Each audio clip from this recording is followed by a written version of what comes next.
Hello students, आज मैं आपके सामने हूँ एक नए वीडियो के साथ जिसमें हम लोग डिस्कस करने वाले हैं CSS के बारे में।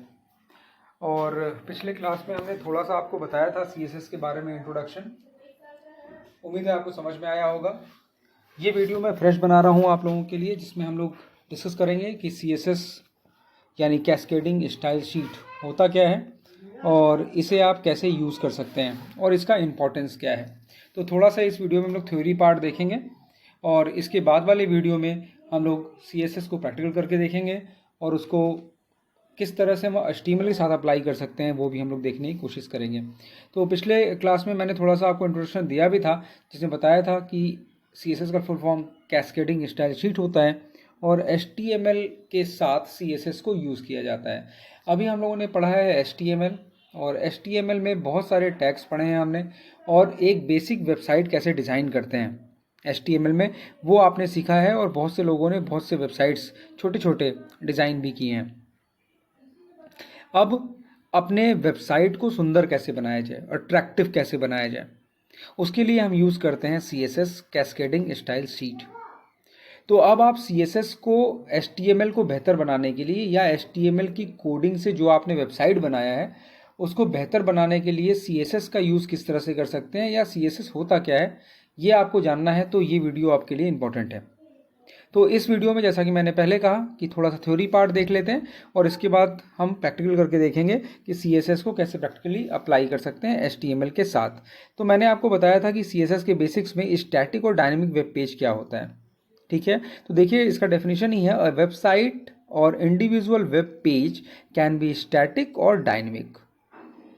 A static website contains information that does not change. It remains the same or static for every viewer of the site. यानी ऐसा वेबसाइट जो हर व्यूवर को सेम दिखाई देता हो। हम देखें तो भी से वही दिखेगा कंटेंट, आप देखें तो वही कंटेंट दिखेगा, कोई चेन्नई में बैठ के उस वेबसाइट को ओपन करता है तो उसको भी वही कंटेंट दिखाई देगा। तो ऐसे वेबसाइट क्या कहलाते हैं? Static website. और डायनेमिक वेबसाइट फिर क्या होते हैं? तो पहले डेफिनेशन, और dynamic website on the other hand contains information that changes depending on the viewer of the site, the time of the day, the time zone, the native language of the country, the viewer is in or many other factors। यानी इतनी सारी चीज़ों पे depend करता है कि website कैसा दिखाई देगा। यानी आप यहाँ से कोई वेबसाइट देखेंगे तो वो कैसा दिखाई देगा, और उसके बाद आप अगर कोई वेबसाइट देखते हैं दूसरे देश में बैठ करके जहाँ का लैंग्वेज कुछ और है तो वेबसाइट कुछ और दिखाई देगा। तो इस तरह से आपका वेबसाइट जो है वो अलग अलग जगह पर वेरी करेगा कि कैसा दिखाई देगा। तो ऐसे वेबसाइट को हम क्या कहते हैं? Dynamic website. एक एग्जांपल हमने दिया था आपको, जैसे आप कोई भी शॉपिंग का जो साइट है जैसे फ्लिपकार्ट है, अमेज़न है, तो आपको ध्यान होगा कि हम लोग जब भी फ्लिपकार्ट पे हम जाते हैं तो हमें कुछ ऐसी चीज़ें दिखाई देती हैं जो हमने पिछले कुछ दिनों में सर्च किया होता है। वो किसी और को दिखाई नहीं देता, वो आपको दिखाई इसलिए देता है क्योंकि आपने अपने मोबाइल में उसको सर्च किया होता है।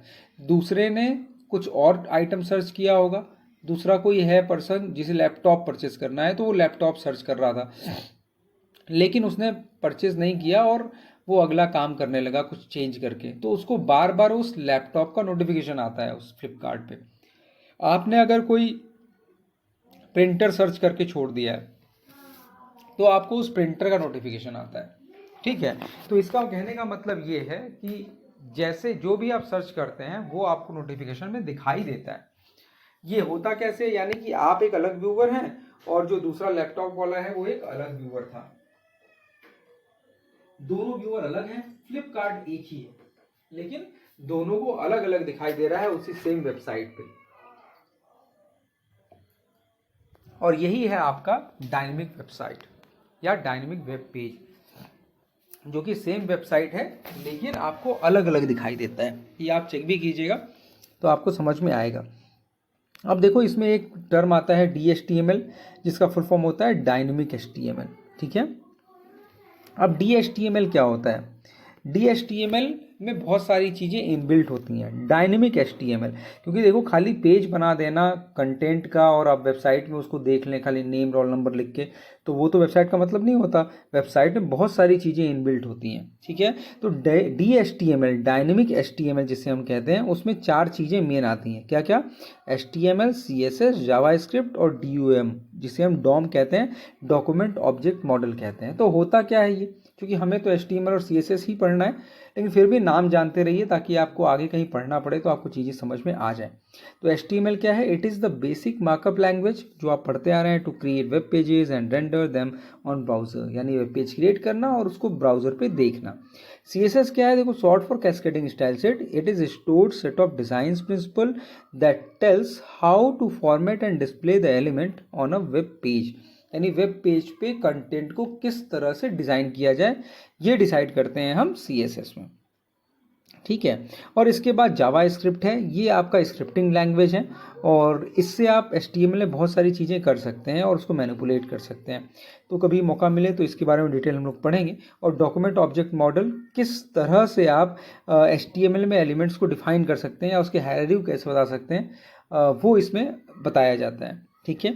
तो हम लोग फोकस करते हैं अपने CSS पर ही, और उसमें हम लोग देखते हैं कि हम लोग कैसे आगे बढ़ना है। तो CSS क्या है भाई? देखिए, style sheet is a file containing formatting guidelines that define overall look of a document. बहुत इंपॉर्टेंट लाइन है और बहुत ही समझने वाला लाइन है। अगर ये लाइन आपने समझ लिया तो आपको CSS समझ में आएगा।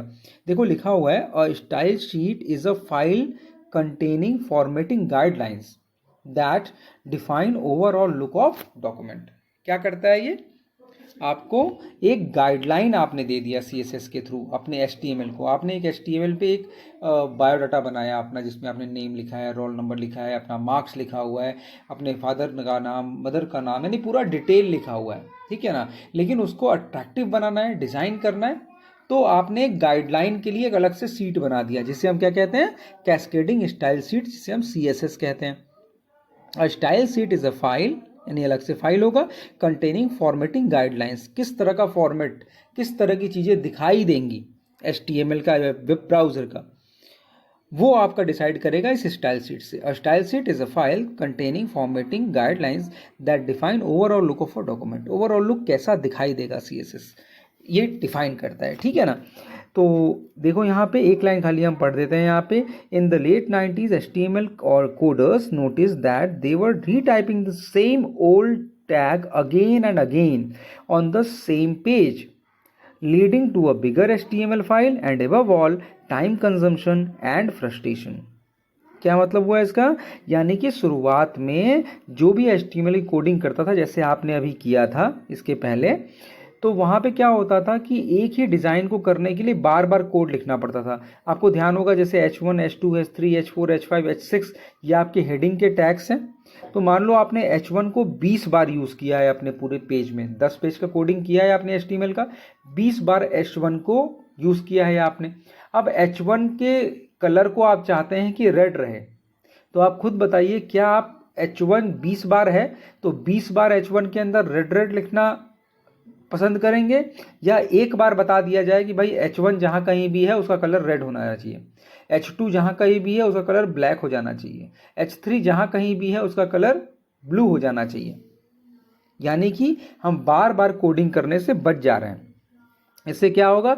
रीकोडिंग नहीं करना पड़ेगा, टाइम भी कम लगेगा और फ्रस्ट्रेशन भी नहीं होगा। For example, a page having 15 heading tags, देख रहे हो सामने। For example, a page having 15 heading, 3 tags, all having same font, size and style. This information was to be written 15 times.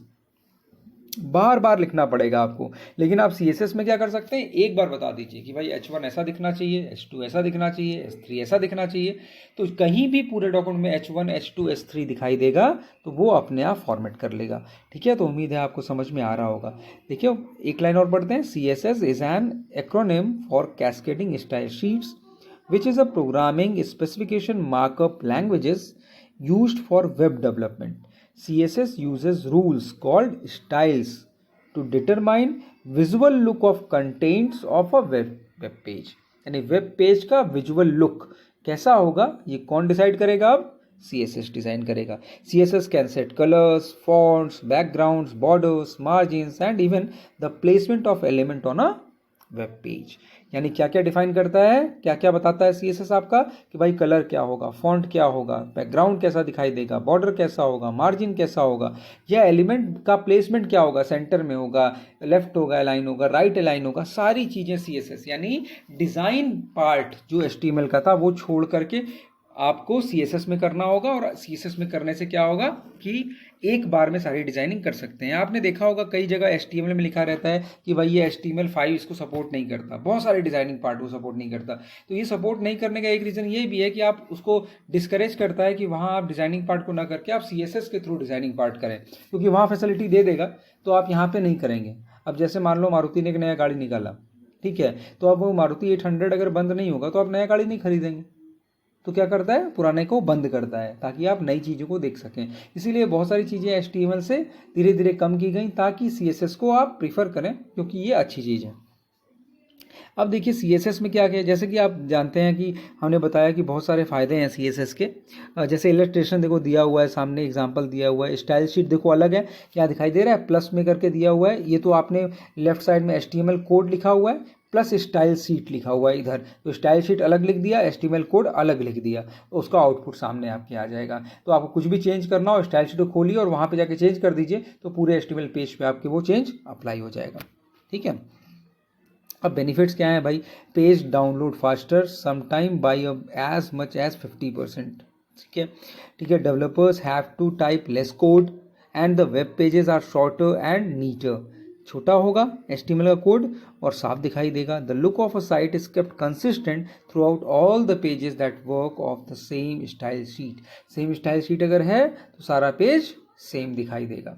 Updating your design and general site maintenance are made much easier and errors caused by editing multiple HTML pages occur far less often। ठीक है, तो ये 3-4 point है, इसको थोड़ा सा आप याद कर लीजिएगा। ठीक है, कोई आपसे बेनिफिट पूछता है तो आप बता सकते हैं। ठीक है, adding style sheet to a web page कैसे करना है। अब आते हैं बात कि CSS को कैसे हम यूज़ कर सकते हैं, तो थोड़ा थ्योरी बताते हैं, फिर नेक्स्ट वीडियो में हम कोशिश करेंगे कि आपको ये सब चीज़ें प्रैक्टिकल करके देखा जाए हम लोग कि कैसे ये अप्लाई होता है। तो यहाँ पे देखो 2 चीज़ें इंपॉर्टेंट है। क्या क्या इंपॉर्टेंट है, अब हम बात कर रहे हैं CSS के प्रैक्टिकल पार्ट की, कैसे आप स्टाइल को डिफाइन कर सकते हैं उसकी बात कर रहे हैं। तो डिफाइनिंग अ स्टाइल और रूल, ठीक है, स्टाइल ही डिफाइन करते हैं हम क्योंकि CSS है, कैस्केडिंग स्टाइल शीट है। तो डिफाइन अ रूल और basic formatting style, you must first identify which tag you want to affect by the rule you are creating. कौन सा टैग अफेक्ट होगा, कई सारे टैग्स है ना, जैसे H1 टैग है, पैराग्राफ टैग है, ठीक है ना, तो किसके लिए आप स्टाइल बनाना चाहते हैं। तो देखो जैसे यहाँ लिखा हुआ है, तो सबसे पहला चीज़ है सेलेक्टर। सेलेक्टर क्या है, यानी कि आपको पहले टैग सेलेक्ट करना है कि आपको किसके लिए वो स्टाइल बनाना है। तो सबसे पहले क्या लिखते हैं, सेलेक्टर का नाम लिखते हैं। ठीक है, 3 चीज़ें होती हैं यहाँ पे, ध्यान कर लो, सेलेक्टर, प्रॉपर्टी और वैल्यू। तो सबसे पहले आप सेलेक्टर डिसाइड कर लीजिए कि किसको सेलेक्ट करना है। तो हमने डिसाइड कर लिया भाई H3 को सेलेक्ट करना है। और देखो ये कर्ली ब्रेस लगा हुआ है, तो कर्ली ब्रेस ओपन होगा और कर्ली ब्रेस के अंदर 2 चीज़ें देंगे। क्या देंगे, पहले प्रॉपर्टी और उसकी वैल्यू। तो प्रॉपर्टी का मतलब क्या, प्रॉपर्टी का मतलब हो गया जैसे फॉन्ट आपकी एक प्रॉपर्टी है, और उसके बाद फॉन्ट क्या देना चाहते हैं आप, एरियल देना चाहते हैं, तो फॉन्ट आपने एरियल दे दिया। तो फॉन्ट आपका क्या हो गया, प्रॉपर्टी, और एरियल क्या हो गया, उसकी वैल्यू। कलर प्रॉपर्टी हो गया और रेड दे दिया, तो रेड क्या हो गया, उसकी वैल्यू। तो आपने लिख दिया H1 या H3 और उसके अंदर लिख दिया फॉन्ट एरियल और कॉमा करके आपने लिख दिया कलर रेड। तो H1 पूरे डॉक्यूमेंट में अगर 20 बार आया होगा तो उसका फॉन्ट एरियल हो जाएगा और कलर उसका रेड हो जाएगा। तो 3 चीज़ें, सेलेक्टर, फॉन्ट, सेलेक्टर, प्रॉपर्टी और उसका वैल्यू। तो ये 3 चीज़ आप ध्यान कर लीजिए। तो देखो यहाँ लिखा है, once this rule is defined H3 element shall be of Arial font and red colour in the web page is link to this style sheet. ठीक है, इस स्टाइल शीट से अगर लिंक है वेब पेज तो सबका फॉन्ट H3 का aerial हो जाएगा और उसका कलर रेड हो जाएगा। ठीक है, तो इसमें क्या क्या चीज़ें हो गई, पहला the selector is usually the name of a tag without its angle bracket। यानी टैग का नेम ही सेलेक्टर होता है। तो H1 H3 H4 जितनी भी चीज़ें हैं, P हो गया, ठीक है, पैराग्राफ के लिए जितनी भी चीज़ें हैं वो सारे सेलेक्टर हैं। The bracket are curvy, that is ये सामने लिखा हुआ है आपकी curly bracket, and not square और राउंड ब्रैकेट यूज नहीं होता है यहाँ पे। After each property name there is colon followed by value of the property. देखो ध्यान से, font dot family colon Arial, फिर सेमी कॉमा लगाए, फिर कलर कोलन रेड। तो ये तरीका होता है, ये सिंटेक्स होता है स्टाइल को डिफाइन करने का, ठीक है। Next, each property name colon value combination is terminated with a semi comma, ठीक है। तो एक सेट हो गया क्या, प्रॉपर्टी नेम और वैल्यू का, फिर सेमी कॉमा, फिर प्रॉपर्टी नेम वैल्यू, फिर सेमी कॉमा, फिर प्रॉपर्टी नेम वैल्यू, जितना चाहें आप दे सकते हैं, और उसको कर्ली ब्रेस से बंद कर देना है, और सबसे शुरुआत में आपको दे देना है selector. Each property name colon value combination is called a declaration, ठीक है। तो इस तरह से आप दे सकते हैं। अब देखो यहाँ पे आप ग्रुप सेलेक्टर भी कर सकते हैं। ग्रुप सेलेक्टर मतलब कई सारे, मतलब आप चाहते हैं जैसे H1 H2 और H3 तीनों कहीं भी दिखाई दे तो उसका फॉन्ट एरियल हो जाए और उसका कलर रेड हो जाए, तो आप एक साथ भी कई सारा सेलेक्टर लिख सकते हैं। If you want to give similar formatting to multiple selectors you can write them together with comma at selectors plate. Example following rule applies same formatting style to elements H2 H4 and H6। देखो यहाँ example दिया हुआ है H2 H4 और H6 है ना, और curly brace लगा है, फिर प्रॉपर्टी और वैल्यू, प्रॉपर्टी और वैल्यू दिया हुआ है सामने। फॉन्ट डॉट फैमिली यूज होता है, ये ध्यान रखिएगा, खाली फॉन्ट नहीं, font dot family colon word ना दिया है, आप कुछ भी दे सकते हैं यहाँ पे। तो आप ग्रुप ऑफ सेलेक्टर भी एक साथ दे सकते हैं, है ना। तो देखो यहाँ बॉक्स में बना के बताया हुआ है, सेलेक्टर प्रॉपर्टी वैल्यू आपको इस तरह से दे देना है, ठीक है। अब देखो यहाँ पे तीन चीज़ें important, 3 ways of adding style sheet to a web page. 3 तरीके से आप वेब पेज में स्टाइल शीट को ऐड कर सकते हैं। कैसे कैसे, internal, inline, internal and external. अब तीनों का मतलब क्या होता है, देखो ध्यान से समझ लो, बहुत ईजी है। The individual part of CSS rule can be put together to create different types of style sheets. CSS offers 3 types of style sheets that may be linked to a web page. पहला, inline, देखो ध्यान से, styles are embedded right within the HTML code they effect. Inline का मतलब कि उसी line को affect करेगा, जो आप स्टाइल लिखते हैं अगर वो उसी लाइन को इफेक्ट करता है तो वो क्या कहलाएगा, इनलाइन स्टाइल। जिस लाइन में आपने लिखा है उसी लाइन को इफेक्ट करता है तो वो क्या कहलाएगा, इनलाइन। इंटरनल का क्या मतलब हुआ, style are placed within the header information of the web page and then affect all corresponding tags on the page. यानी हेड में अगर दिया हुआ है तो वो इंटरनल, और एक्सटर्नल का मतलब style are coded in a separate document, दूसरे डॉक्यूमेंट में बनाया गया और उसको लिंक किया गया। यानी पहला, इनलाइन का मतलब उसी लाइन को अफेक्ट करे, दूसरा, हेड में अगर स्टाइल डिफाइन किया गया है तो इंटरनल, और तीसरा, बाहर डिफाइन किया गया है तो वो एक्सटर्नल स्टाइल शीट है। तो ये हम लोग प्रैक्टिकल करेंगे तो और आपको समझ में आ जाएगा। देखो एग्जांपल दिया हुआ है इनलाइन स्टाइल का। पहले, inline style are created within the HTML code of the web page, that is why this are called inline styles, ठीक है। अब देखो यहाँ पे क्या लिखा हुआ है, यहाँ ध्यान से देखो, एलिमेंट या टैग नेम स्टाइल और equal to declaration in quote here. देखो ध्यान से, H3 के अंदर आप लिखेंगे, ट्राई कीजिएगा आप लोग। H3 आप लिखते थे ना, H3 लिखते थे और कुछ भी माई नेम इज रोहन लिख देते थे। अब देखो यहाँ क्या लिखोगे, H3 style equal to font family equal to Arial, तो ये H3 वाले लाइन को अफेक्ट करेगा। देखो नीचे लिखा है ना, H3 style equal to font family equal to Arial और colour equal to red. H1 में अलग लिख देना, H2 में अलग लिख देना, तो ये उसी लाइन को अफेक्ट करेगा, इसलिए इसको हम कहते हैं कि ये इनलाइन स्टाइल है, ठीक है। अब देखो HTML कोड दिया ना डिमॉन्स्ट्रेट करने के लिए वर्किंग ऑफ इनलाइन, यहाँ देखो ध्यान से देख लो और इसको आप ज़रूर टाइप कीजिए। देखो HTML ओपन हुआ है, टाइटल में इनलाइन स्टाइल दिया हुआ है वो तो लिख के आएगा, बॉडी ओपन करके टेबल के अंदर देखो स्टाइल लिखा हुआ है, ठीक है। फॉन्ट फैमिली टेबल बनाया था अभी हम लोगों ने, style equal to font family Arial, then font size small, ठीक है। और TR के देखो, TR के अंदर एक टेबल हेडर, उसके अंदर स्टाइल कलर ब्लू, ठीक है। तो वो सिर्फ टेबल हेडर का कलर ब्लू करेगा, तो स्टाइल इनलाइन हुआ आपका। नेक्स्ट, फिर से टेबल हेडर के अंदर स्टाइल कलर ग्रीन, तो अगला जो टेबल का हेडर होगा वो ग्रीन हो जाएगा, ठीक है। तो वो सिर्फ उस लाइन को अफेक्ट कर रहा है, इसलिए इसे हम क्या कहेंगे, इनलाइन स्टाइल, ठीक है। तो इसको आप जरूर ट्राई कीजिएगा अभी कि किस तरह से ये हमारा इनलाइन स्टाइल काम करता है।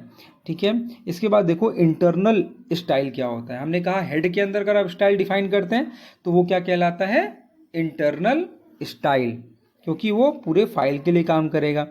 ठीक है, देखो इसका भी एग्जाम्पल दिया हुआ है, देखो क्या लिखा है, टू क्रिएट एन एम्बेडेड और internal style instead of adding the style attribute to a tag you need to use the style tag to contain all instruction for the page.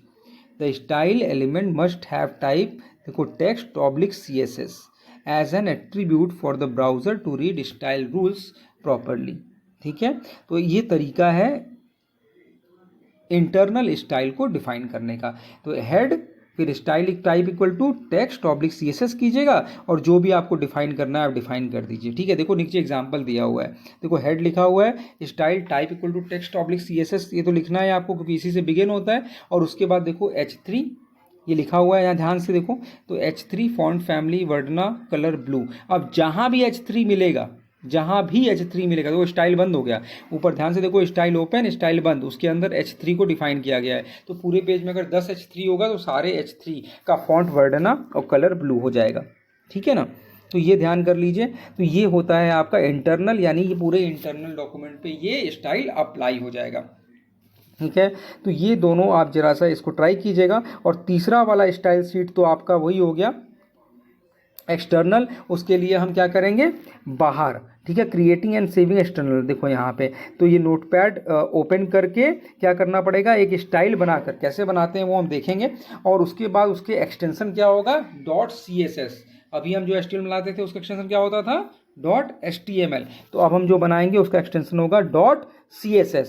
बस वो फाइल सेव कर देना है। और कैसे, दो part होगा, यानी एक तो CSS फाइल बनाना, उसमें सारे स्टाइल डिफाइन कर देंगे, और उसके बाद हम क्या करेंगे, उस स्टाइल शीट को अपने HTML फाइल में लिंक करेंगे। तो बनाने के लिए आपको लिखने के बाद .css से सेव करना है पहला काम, दूसरा काम उसको लिंक करना है। तो देखो यहाँ कोड पहले लिंक करने वाला है, देखो यहाँ पे, देखो यहाँ ऊपर लिखा हुआ है REL equal to style sheet type equal to text oblique CSS और href इक्वल टू sample.css।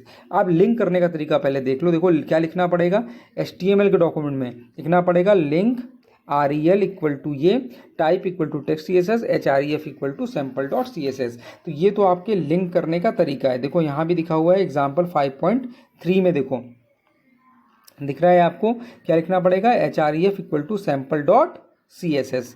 ठीक है, तो इस तरह से आप लिंक कर सकते हैं। तो इस कोड को आप जरूर से ध्यान से देखिएगा, उम्मीद है आपको समझ में आएगा किस तरह से आप लिंक कर सकते हैं इसको।